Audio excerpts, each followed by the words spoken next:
टुनटुनपुर जंगल में बादल नाम का एक चिड़ा अपनी पत्नी टुनटुनी और बेटी टूनी के साथ रहता था। टुनटुनपुर जंगल दो द्वीपों के बीच बसा हुआ था, इसलिए वहाँ आने जाने वाले सभी पक्षियों को नाव का सहारा लेना पड़ता था, क्योंकि नदी को उड़कर पार करना जान जोखिम में डालने जैसा था।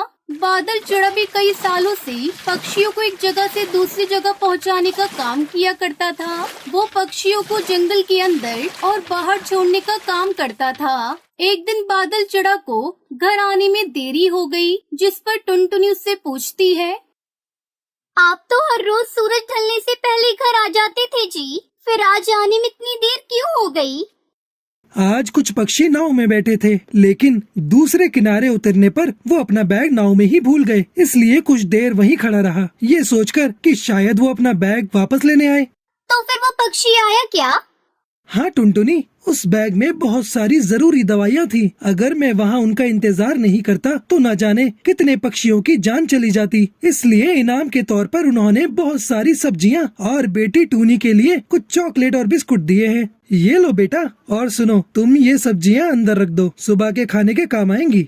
ये सब तो ठीक है जी, पर आप समय पर घर आ जाया कीजिए, नहीं तो मुझे बहुत घबराहट होती है।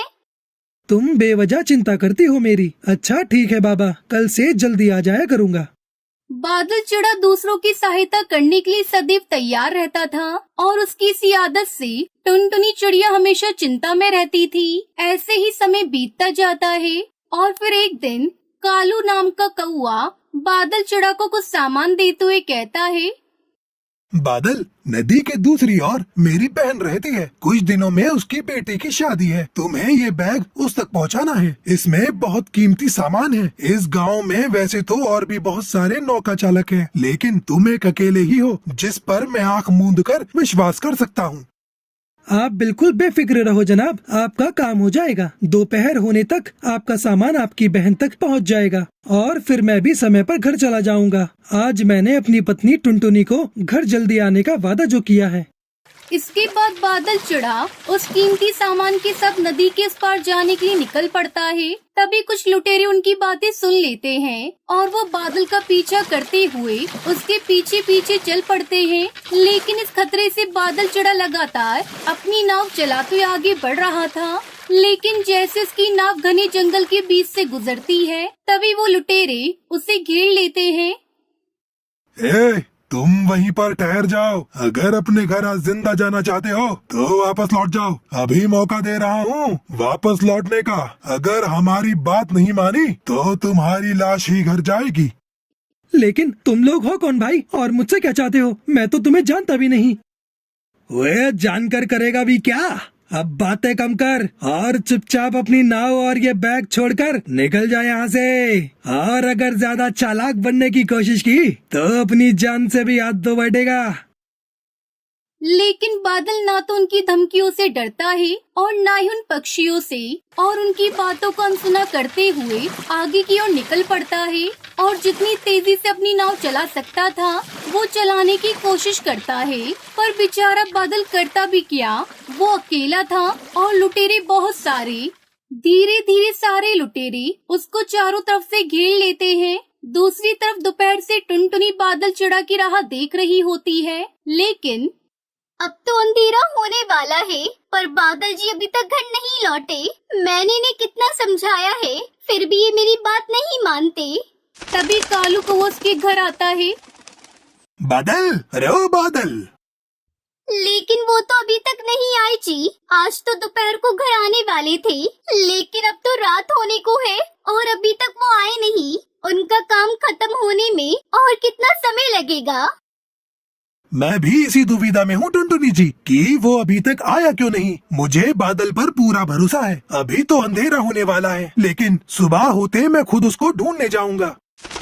इतना कहते ही कालू कौवा वहाँ से चला जाता है। लेकिन टुनटुनी का मन बेचैन हो रहा था और वो सुबह तक इंतजार में न बैठकर अपनी बेटी के साथ बादल को ढूंढने निकल पड़ती है। जहाँ से बादल अपनी नाव चलाना शुरू करता है, टुनटुनी उसी किनारे उसे ढूंढते हुए पहुँच जाती है। जब वो उसकी बेटी वहाँ पहुँचते हैं तो वहाँ बादल की नाव पर उसकी लाश पड़ी हुई थी, जिस पर चोट के काफी गहरे निशान थे।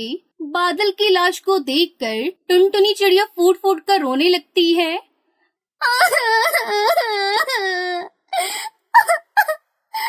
ये क्या हो गया आपके साथ जी? किसने किया ये सब? ये तूने क्या कर दिया भगवान? अब मैं और मेरी बेटी किसके सहारे जिएंगे? इसके बाद माँ बेटी रोते हुए बादल की लाश को बाहर निकालते हैं और बड़ी मुश्किल से दोनों धीरे धीरे उसकी लाश को घर तक लेकर आते हैं। अगले दिन सुबह होते ही कालू कौवे तक इस बात की खबर पहुँच जाती है और वो भागते भागते बादल के घर आता है। ऊपर वाले, यह क्या हो गया बादल के साथ? ये जरूर उन्हीं समुद्री लुटेरों का काम होगा। मैंने तो उनके बारे में पहले से सुना था, लेकिन मुझे नहीं पता था कि वो सचमुच इतने वहशी दरिंदे हैं। अगर मुझे पता होता तो मैं बादल को वहाँ जाने ही नहीं देता, और फिर आज तुम और तुम्हारी बेटी अकेले नहीं पड़ते। टुनटुनी, मुझे माफ कर दो, मुझसे गलती हो गई जो मैंने बादल को वहाँ भेजा। आज मेरी वजह से उसे अपनी जान से हाथ धोना पड़ा। अब मैं बादल को तो वापस नहीं ला सकता, लेकिन उसकी जिम्मेदारी उठा सकता हूँ। अब से तुम दोनों के पालन पोषण की सारी जिम्मेदारी मेरी। ये सुनते ही टुनटुनी चिड़िया उसकी बेटी जोर जोर से रोने लगते हैं और उसके बाद कालू कौवा पक्षियों के साथ मिलकर बादल चिड़े का अंतिम संस्कार कर देता है।